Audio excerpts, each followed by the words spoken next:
The observation post hung in the darkness beyond Earth's moon, invisible to human telescopes and completely silent. Inside the sleek vessel, Ambassador Zixthor studied the data streams flowing across his screens. 300 years of watching these primitive creatures had led to this moment. The humans were finally advanced enough to be useful, yet still primitive enough to control. Zixthor clicked his mandibles in satisfaction as he reviewed the latest reports. The humans had split atoms and launched primitive satellites into orbit. They had crude computers and basic spaceflight capabilities. They were perfect candidates for integration into the Galactic Council as a labor class. The 17-member species of the Council had done this dozens of times before with other primitive worlds. The process was simple and always successful.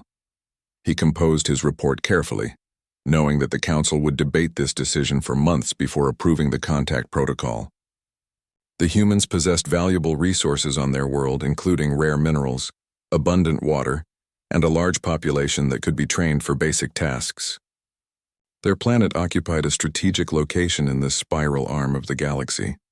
Most importantly, their technology level meant they would be grateful for Council guidance rather than resistant to it. Zixthor had studied human history extensively during his posting. These creatures fought endless wars among themselves over trivial differences. They poisoned their own atmosphere and depleted their natural resources with reckless abandon. They needed guidance from their betters. The Council would provide that guidance, and in return, humanity would provide labor and resources. It was a fair exchange in Zixthor's opinion. The ambassador transmitted his report through the quantum communication network that connected all Council worlds. Within hours, delegates from 17 species would read his recommendations. Within weeks, they would vote on whether to initiate first contact. Zixthor had no doubt about the outcome. The economic benefits were too significant to ignore.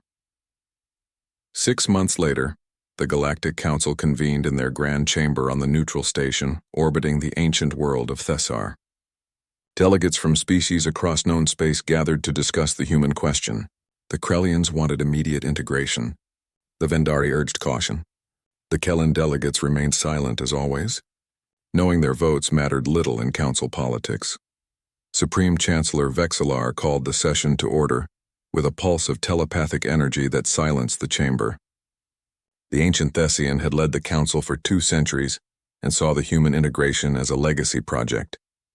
His species had founded the Council 4,000 years ago and still maintained ultimate authority over all decisions.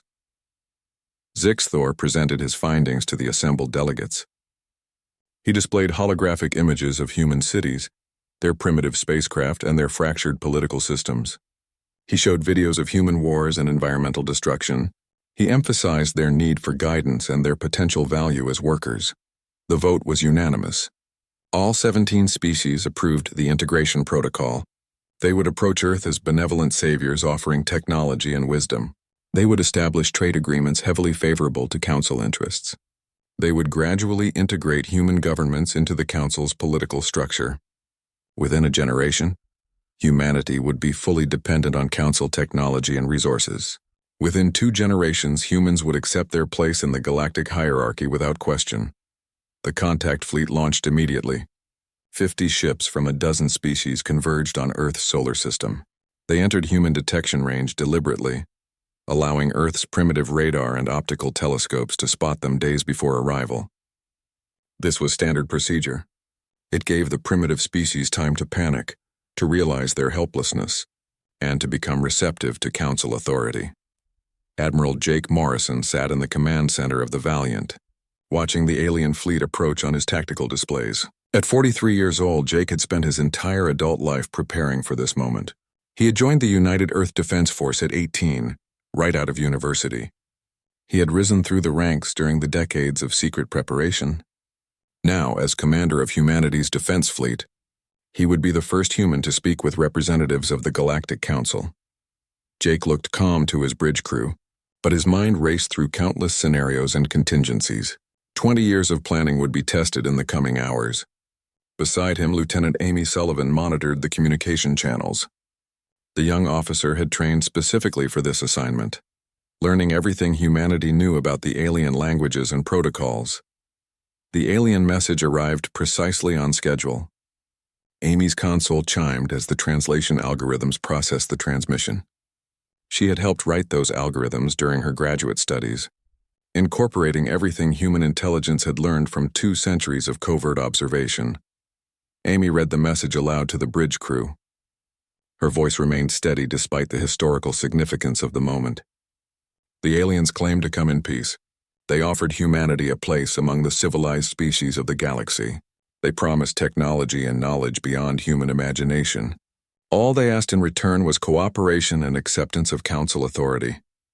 Jake recognized the offer for what it truly was. The intelligence services had intercepted similar messages sent to other species over the past 200 years.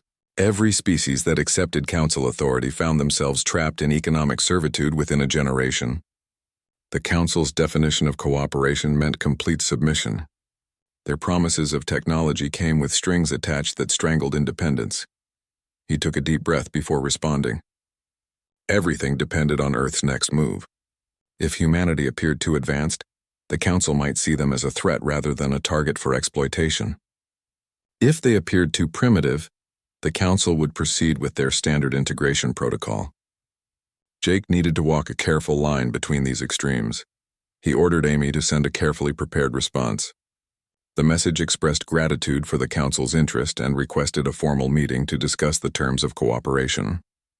Jake proposed a location in Earth's orbit and suggested a timeline of 1 week for preparations. The message was polite and respectful but contained subtle indicators that humanity understood galactic protocols better than a truly primitive species should. The council fleet agreed to the meeting immediately. Zixthor interpreted the human response as exactly what he expected from a species eager to join galactic civilization. He noticed nothing unusual in their tone or word choices. His species had never developed the human talent for reading between the lines. Jake allowed himself a slight smile as he ended the transmission. The council had just made their first mistake. They assumed humanity would follow the same pattern as every other primitive species they had contacted. They believed their own intelligence reports about human limitations and technological backwardness. They had no idea that every signal they had ever broadcast near Earth's solar system had been captured, analyzed, and used to build a complete picture of council technology and society. For 250 years, humanity had been watching the Watchers.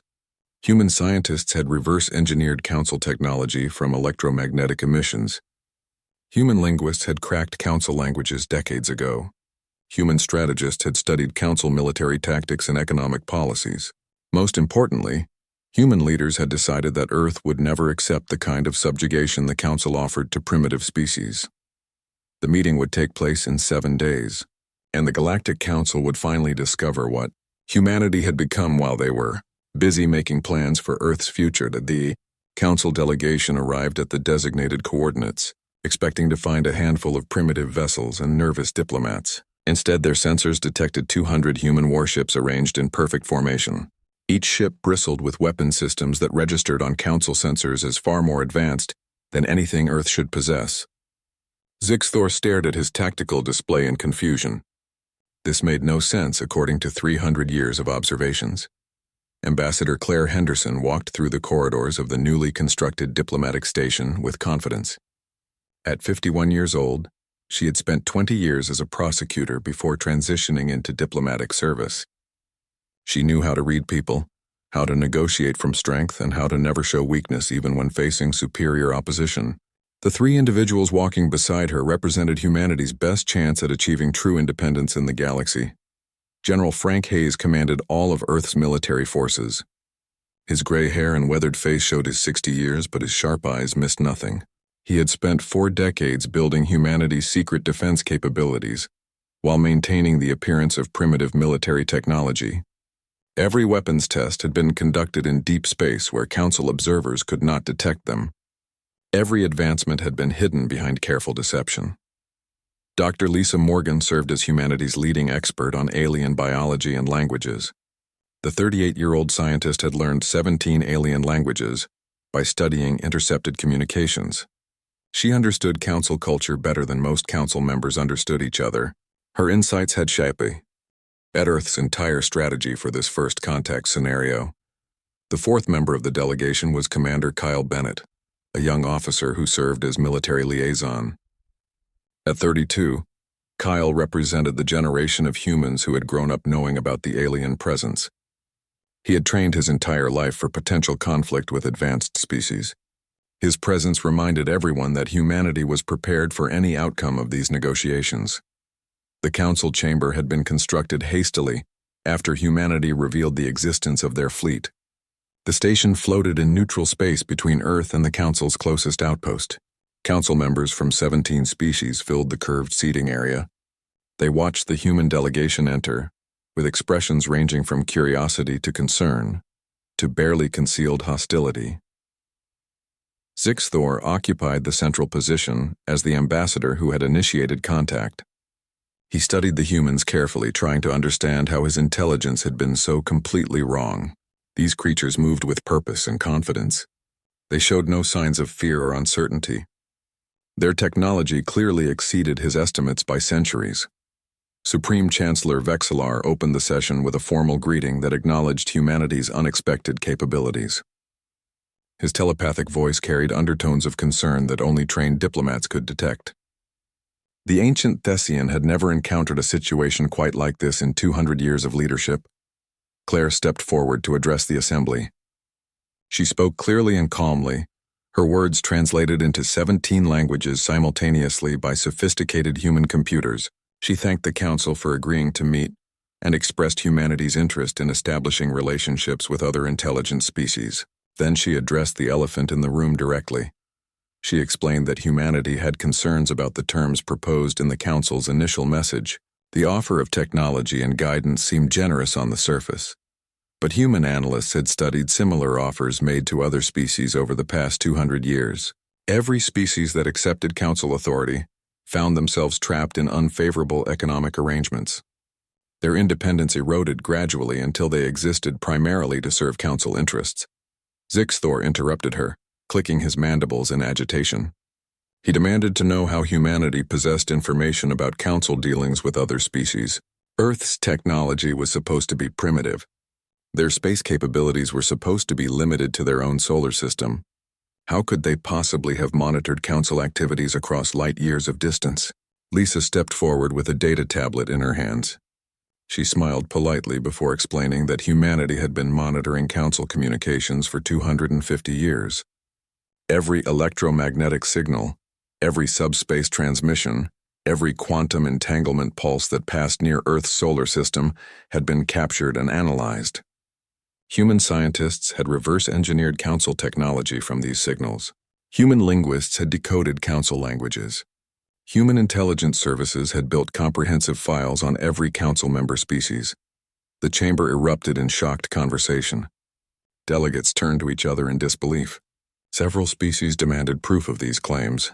Others accused humanity of lying. A few sat in stunned silence as they realized the implications. Frank activated a holographic display that filled the center of the chamber. Detailed schematics of Krellian warships appeared first, showing every system and subsystem with perfect accuracy. Then came blueprints of Vendari jump gates, the carefully guarded technology that allowed faster-than-light travel throughout council space. Thessian industrial complexes appeared next, including security codes and production schedules. The display continued for several minutes, revealing classified information from every major council species. The military advisors in the chamber went pale, or displayed whatever physical response their species showed when frightened. These were military secrets protected by the highest levels of security. Some of this information was unknown even to most council members.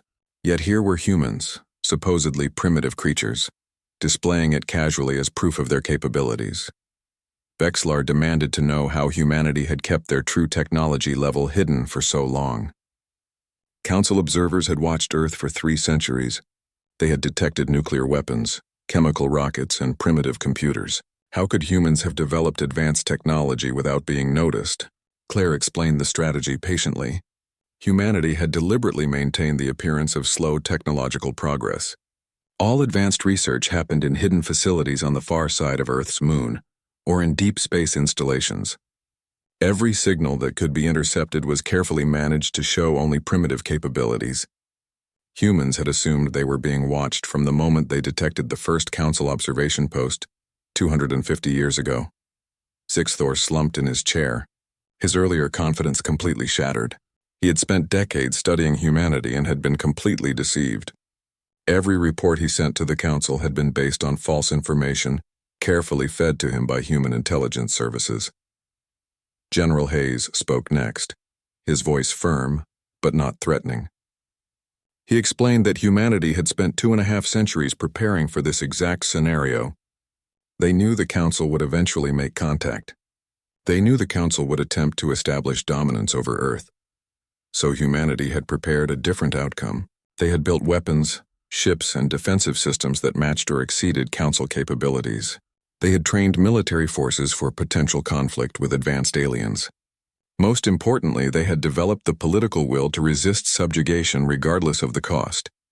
But Frank emphasized that humanity did not want war. Earth had no interest in conquering other worlds or establishing an empire. Humans simply wanted to be left alone to develop their own civilization without outside interference. They were willing to trade, to share knowledge, and to participate in galactic affairs. But they would do so as equals, not as servants. Claire took over again and presented humanity's counterproposal. Earth would consider joining the Galactic Council under specific conditions. First, humans must be granted full voting rights equal to any founding species. Second, all economic agreements must be negotiated fairly with no exploitation. Third, Earth would maintain complete sovereignty over its territory and military forces. Fourth, humanity would share some of its advanced technology with Council members who supported these terms. The chamber fell silent as delegates absorbed the implications. This was unprecedented in Council history. No species had ever dictated terms to the Council.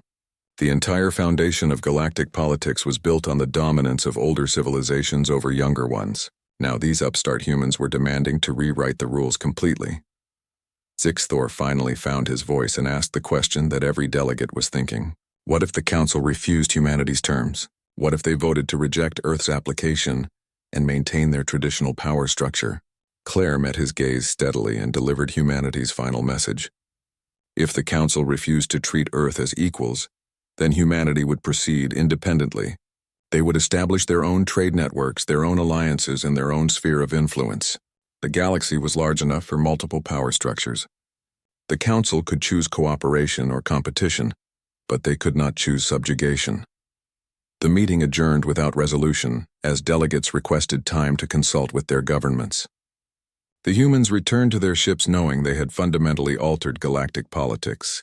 The Council would never look at primitive species the same way again. The Council delegates refused to believe humanity's claims without proof. Zixthor stood before the assembled representatives and demanded a demonstration of Earth's supposedly advanced technology. He believed the humans were bluffing with stolen intelligence and carefully crafted holograms. Several other delegates agreed loudly, their pride wounded by the suggestion that a primitive species could match their centuries of advancement. General Frank Hayes accepted the challenge immediately.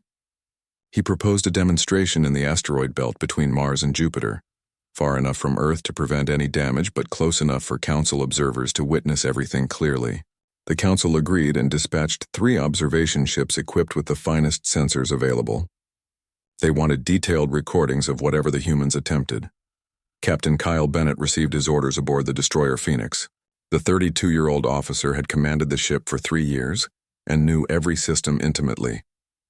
His crew had trained relentlessly for this moment, running simulation after simulation until their responses became automatic.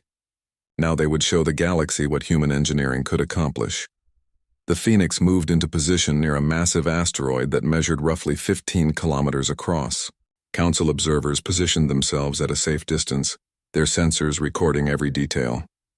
Zixthor watched from the lead observation ship, confident that this demonstration would expose human limitations. He expected to see primitive railguns or perhaps crude missile systems. Lieutenant Greg Palmer sat at the weapons console, his hands steady despite the historic significance of the moment. At 28 years old, Greg had spent his entire adult life preparing for potential conflict with advanced aliens. He had helped design the magnetic accelerator cannon that would be tested today. He knew exactly what the weapon could do because he had fired it dozens of times in deep space, where Council observers could not detect the tests. Kyle gave the order calmly, and Greg locked onto the target asteroid. The magnetic accelerator cannon drew power from the ship's fusion reactors, building up an enormous charge in milliseconds. The weapon fired a projectile no larger than a football, but accelerated it to a significant fraction of light speed. The projectile contained no explosives because none were needed at that velocity. The asteroid did not simply break apart.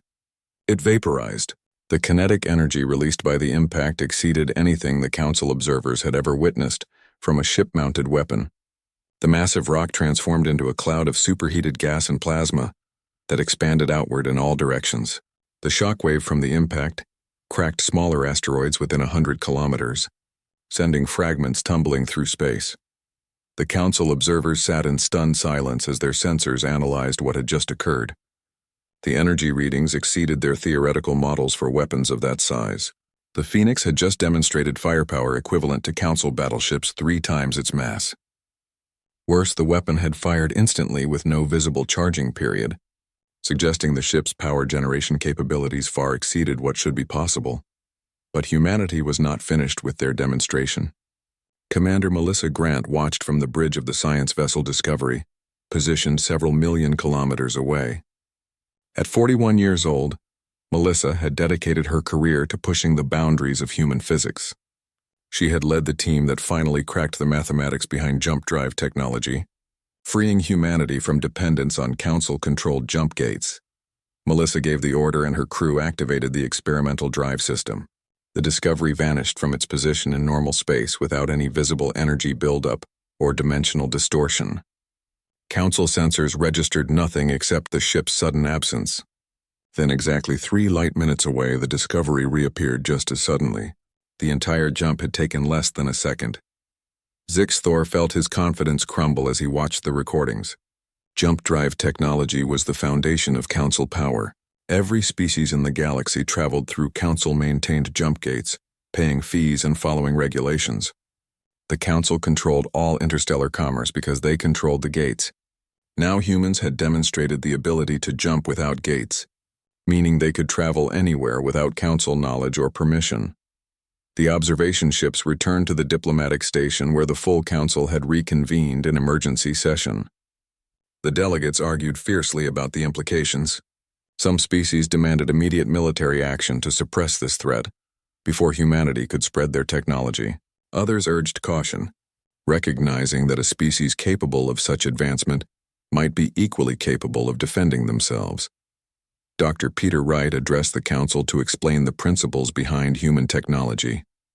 The 55-year-old physicist had won 3 Nobel Prizes for his work on energy systems and spatial mechanics. He spoke in simple terms that even non-scientists could understand, using visual aids to illustrate complex concepts. Peter explained that humanity had not simply copied Council technology. Instead, humans had used Council designs as starting points and then innovated beyond them. The magnetic accelerator cannon worked on principles that Council species had explored, but abandoned as impractical. Human engineers solved the power generation and heat dissipation problems that had stopped Council research centuries ago. The jump drive represented an even more significant breakthrough. Council jump gates worked by creating artificial wormholes through space, requiring enormous infrastructure and massive energy inputs. Human scientists had developed a completely different approach that folded space around a ship, allowing it to move between points without traversing the distance between them. The technology was not perfect yet, but it worked and improved with each test. Lisa Morgan added cultural context that many Council members found deeply unsettling. She explained that humans possessed an unusual trait among intelligent species. When humans encountered a problem they could not solve, they became obsessed with finding a solution. Human scientists competed fiercely with each other to make breakthroughs. Human culture celebrated innovation and rewarded those who pushed boundaries. Most importantly, humans refused to accept that anything was impossible until they had exhausted every possible approach. This drive to innovate had been amplified by the knowledge that aliens were watching Earth. Human governments had poured resources into research and development for 250 years. all focused on achieving independence from potential alien domination. Every failed experiment taught lessons. Every breakthrough opened new possibilities. The result was a species that had compressed centuries of normal advancement into a few generations of intense effort. Sixth Thor finally understood the magnitude of his miscalculation. He had assumed humans were like every other primitive species the Council had contacted. He had believed their slow visible progress reflected their true capabilities. He had never considered that humans might be intentionally deceiving observers while pursuing secret research. His entire strategy had been based on false assumptions about human psychology and human determination. General Hayes drove the point home with brutal honesty. He explained that every Council species had grown complacent after joining the galactic community. They shared technology freely with each other and stopped innovating. They maintained their existing capabilities but rarely developed new ones. They had created a stable but stagnant civilization where everyone knew their place and accepted the status quo. Humanity had taken a different path. Humans knew they were being watched by advanced aliens. They knew those aliens would eventually make contact. They knew the contact would come with strings attached based on what they had learned from monitoring Council communications. So humans had made a collective decision to prepare for that moment by advancing as rapidly as possible. While hiding their progress, Frank revealed that Earth had additional capabilities beyond what they had demonstrated. The asteroid destruction and jump drive test were proof of concept, but humanity possessed weapons, defenses, and technologies that had not been shown. He made it clear that these capabilities would remain hidden unless the Council forced their revelation through hostile action. Claire Henderson stepped forward to present the diplomatic implications of what everyone had witnessed. She reminded the Council that humanity did not want conflict. Earth had spent enormous resources on weapons and defense systems as insurance against subjugation, not as tools for conquest. Now that the Council understood humanity's true capabilities, they could negotiate from a position of mutual respect rather than assumed dominance. She offered a simple choice. The Council could accept humanity as equals and benefit from human innovation through fair trade and cooperation. Or the Council could reject Earth and watch as humanity established independent relationships with other species. Some Council members would recognize the value of human technology and trade for it regardless of official policy.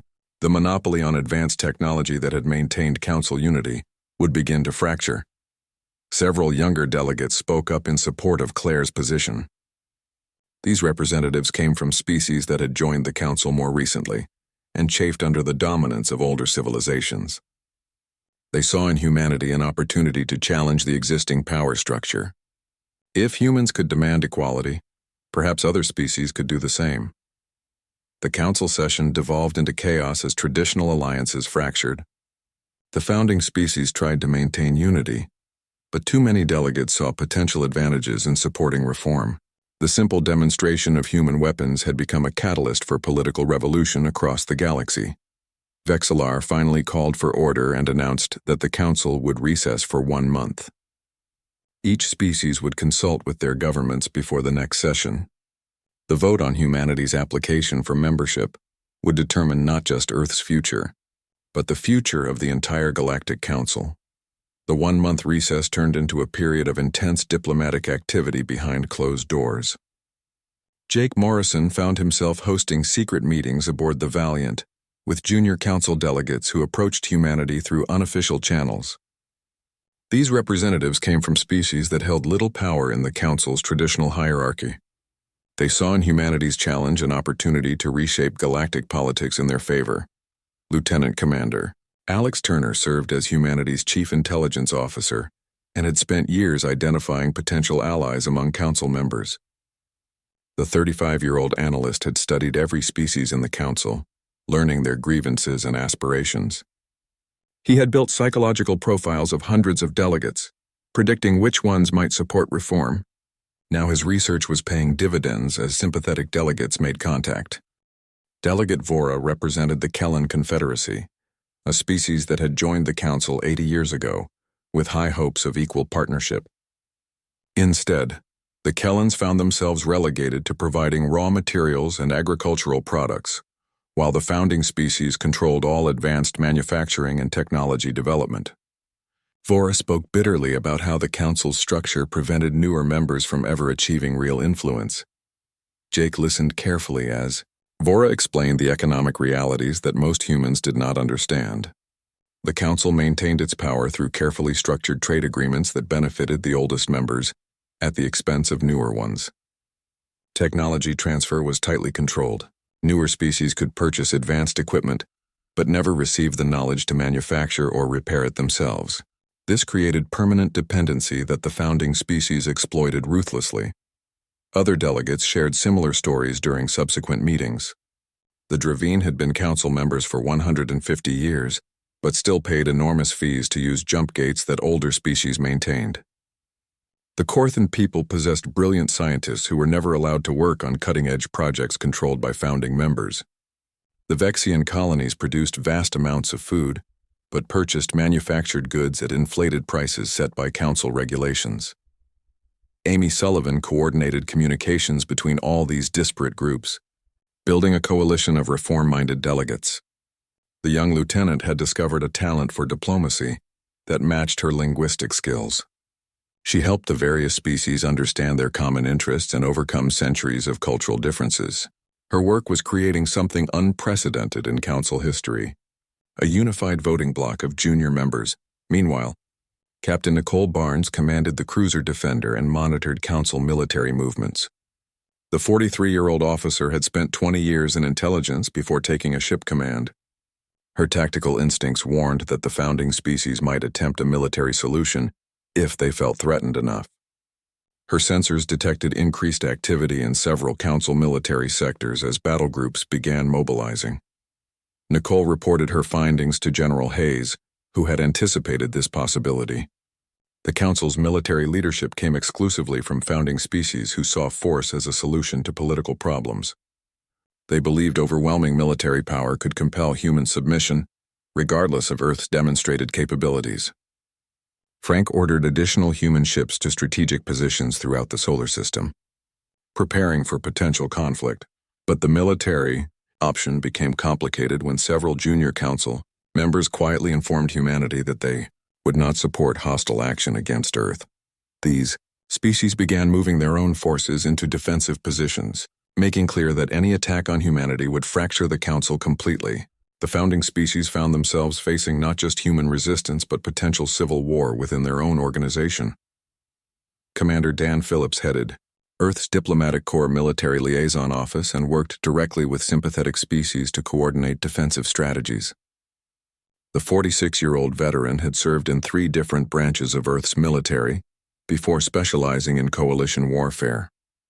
He helped various species understand how their forces could work together effectively, building the foundation for a genuine mutual defense network.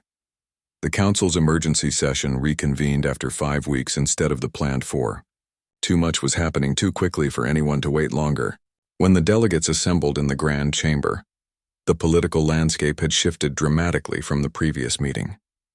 Dozens of junior delegates wore matching blue sashes signifying their support for Council reforms. This coordinated display shocked the founding species who had assumed their authority was unquestionable. Zix Thor opened the session by presenting the findings of the Military Assessment Committee. His report confirmed that humanity possessed weapons and defensive capabilities comparable to Council standards. More troubling, human technology appeared to be advancing rapidly while Council capabilities remained static. The military experts concluded that any conflict with Earth would be costly and uncertain, with no guarantee of victory. The Economic Analysis Committee delivered equally disturbing news. Human jump drive technology threatened to make Council-controlled gates obsolete. If humanity shared this technology with other species, the economic foundation of Council power would collapse. The fees from gate usage funded much of the Council's operations and provided enormous profits to the species that maintained the network. Losing that revenue stream would require fundamental restructuring of galactic commerce. Supreme Chancellor Vexlar attempted to maintain order as delegates erupted into heated debate. The ancient Thessian leader proposed a compromise that would grant humanity limited membership with restricted voting rights. Earth would be allowed to participate in council discussions, but would not have equal authority with founding members. This proposal would preserve the existing power structure while acknowledging human capabilities. Claire Henderson rejected the compromise immediately. She stood before the council and delivered a speech that resonated with every junior member who had suffered under unfair arrangements. Claire pointed out that the council's offer to humanity was identical to agreements forced on other species, who then spent centuries trapped in exploitation. Earth would not accept second-class status no matter what benefits were promised. She reminded the council that humanity had options. Earth did not need council permission to trade with individual species. Several delegates had already approached humanity about direct technology exchanges outside official channels. Human jump drives, weapon systems, and power generation technology would find eager buyers regardless of council policy. The only question was whether this trade would happen with council blessing or despite council opposition. Lisa Morgan presented data showing how council stagnation had slowed advancement across the galaxy. She displayed graphs comparing the rate of innovation before and after various species joined the council. In every case, technological progress slowed dramatically once a species became dependent on council technology. The sharing of existing knowledge was efficient, but it killed the competitive drive that produced breakthroughs. Lisa argued that the galaxy needed humanity's disruptive influence. Earth's independent development path had produced innovations that council species had never imagined. Human scientists approached problems differently because they had not been trained in council methods. This fresh perspective could benefit everyone if the council embraced cooperation rather than control. General Hayes spoke next about military realities. He revealed that 17 species had quietly signed mutual defense agreements with Earth during the recess period. These were not formal alliances that violated council regulations, but rather informal understandings that created a network of aligned interests. Any attack on humanity would trigger responses from nearly half the council's member species. Frank made clear that this coalition was not aimed at threatening the founding species. Instead, it represented a group of civilizations tired of subordinate status, seeking to protect their mutual interests. They wanted reform, not revolution. They sought equality, not dominance. But they were prepared to defend these goals with military force if necessary. The vote was called after 3 days of continuous debate. The founding species attempted to maintain their traditional unity, but cracks appeared in their alliance. Several older members recognized that opposing reform would cost them more than accepting it. The economic benefits of accessing human technology outweighed the political costs of sharing power. When the final tally was announced, the reform proposal passed by a margin of 12-5. The council would restructure to grant equal voting rights to all members regardless of when they joined. Economic agreements would be renegotiated to prevent exploitation. Technology sharing would be encouraged rather than restricted. Most importantly, humanity would be accepted as a full member with all the rights and responsibilities that status entailed. Sixlar watched the vote with mixed emotions. His species had dominated council politics for millennia, and that era was ending. But he was pragmatic enough to recognize that change was inevitable once humanity demonstrated their capabilities. Better to adapt to the new reality than fight a war that would destroy everything the council had built. Claire Henderson accepted the council's decision on behalf of Earth.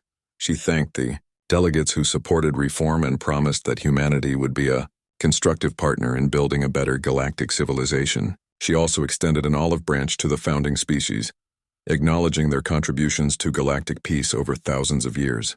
The new system would not diminish their achievements, but rather extend those benefits to everyone. The session adjourned with a sense that galactic history had turned a corner. The council would never operate the same way again. Power would be shared more broadly. Innovation would be encouraged. Younger species would have genuine opportunities for advancement, and humanity would take its place as an equal partner in shaping the galaxy's future. The reformation of the Galactic Council took 3 years of constant negotiation and compromise. Claire Henderson led the human delegation through countless meetings as the council rewrote its founding charter. She had been promoted to chief ambassador after the historic vote, and at 54 years old, she brought patience and determination to every discussion. The older species resisted each proposed change, trying to preserve as much of their traditional authority as possible. The most contentious issue was economic reform. For thousands of years, the founding species had controlled trade through regulations that funneled wealth upward. They owned the jump gate network that all interstellar commerce depended upon. They set prices for advanced technology that newer members could not manufacture themselves. They maintained monopolies on key industries that generated enormous profits. Claire worked closely with delegates from 24 species to dismantle these systems of exploitation. The negotiations were exhausting and often frustrating. Every clause in the old agreements had been carefully crafted to benefit the powerful. Every proposed change faced opposition from species that profited from the status quo. But Claire persisted, building coalitions and finding compromises that moved reform forward incrementally. Dr. Lisa Morgan established the Interspecies Research Institute during the second year of negotiations. The 39-year-old scientist had grown tired of political debates and wanted to demonstrate the benefits of genuine cooperation. She recruited researchers from 15 species to work on projects that benefited everyone. The Institute's first major breakthrough came when a team combining human, Kellen, and Dravine scientists developed a more efficient fusion reactor design that none of them could have created alone.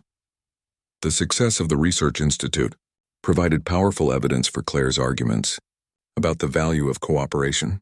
Species that had never shared technology freely suddenly saw concrete benefits from working together.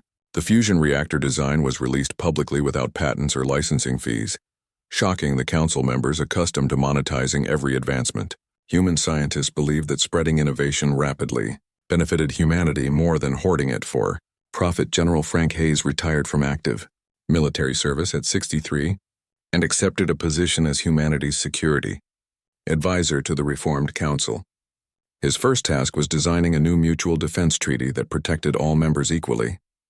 The old system had required junior members to contribute forces to council military operations, while giving them no voice in strategic decisions. Frank's proposal created a truly cooperative defense structure where every species had input proportional to their contribution. The defense treaty negotiations revealed deep mistrust between species that had accumulated over centuries. The founding members feared losing their military dominance. Junior members worried about being exploited for cannon fodder in conflicts that did not concern them. Frank spent months building confidence through transparency and shared intelligence. He insisted that the new military structure serve all members' interests, rather than just protecting the powerful. Jake Morrison received promotion to admiral and took command of humanity's contribution to the reformed peacekeeping fleet. At 46 years old, he led a task force of 20 human ships operating alongside vessels from a dozen other species. His flagship, the Enterprise, patrolled trade routes in the frontier, regions where piracy and smuggling had flourished, under the old council's neglectful governance. Working with alien crews presented challenges that Jake had not anticipated. Each species had different command structures, communication styles, and tactical doctrines. Simple coordination required extensive cultural training and patience. But Jake discovered that most species were eager to learn from each other once they moved past centuries of condescension from the founding members. His task force became a model for how reformed council forces could operate effectively. The most dramatic moment in the Reformation process came when humanity shared jump drive technology with all council members. Claire announced the decision during a plenary session, explaining that Earth believed technological advancement should benefit everyone. The schematics and manufacturing processes were uploaded to council databases, where any species could access them freely. The founding members who controlled the Jumpgate network reacted with fury, realizing their most valuable monopoly had just been destroyed. But the economic impact was not as catastrophic as the gate operators feared. Most species continued using the existing network because it remained more convenient than building jump-equipped ships. However, the gates could no longer charge exploitative fees because users now had alternatives. Competition forced prices down to reasonable levels that covered operational costs without generating excessive profits. The gate network became a public utility rather than a source of wealth extraction. Commander Kyle Bennett took a position at the Council's new military academy that trained officers from all member species. The 35-year-old instructor had experience working with diverse crews and understood how to bridge cultural differences. He taught tactics and strategy to students from 27 different species, each bringing unique perspectives shaped by their worlds and histories.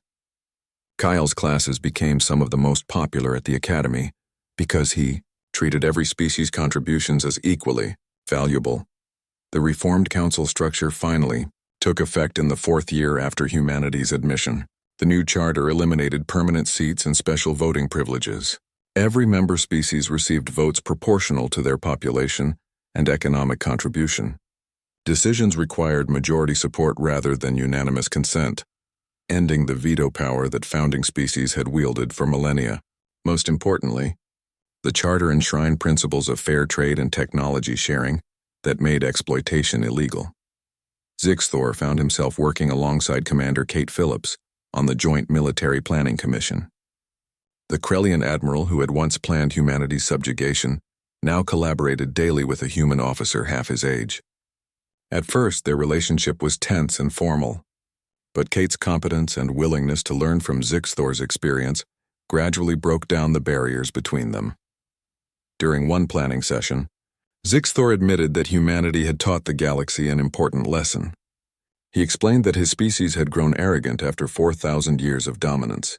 The Krellians had stopped innovating because they assumed their existing technology was sufficient. They had stopped listening to junior members because they assumed inferior technology meant inferior intelligence. Humanity's arrival had shattered these comfortable assumptions and forced everyone to reconsider their place in the galaxy. Kate responded that humans had learned equally important lessons from contact with the Council. Earth had prepared for conflict, assuming aliens would be hostile or exploitative. The reality was more complex. Most Council species were not evil, just trapped in a system that rewarded certain behaviors. Many aliens genuinely wanted cooperation, but lacked the power to challenge the status quo. Humanity's strength had created space for these voices to finally be heard. The changes extended beyond politics and economics into cultural exchange. Human art, music, and literature spread throughout Council space, finding enthusiastic audiences among species tired of the same cultural products that had dominated for centuries. Alien influences flowed to Earth as well, enriching human culture with new perspectives and ideas.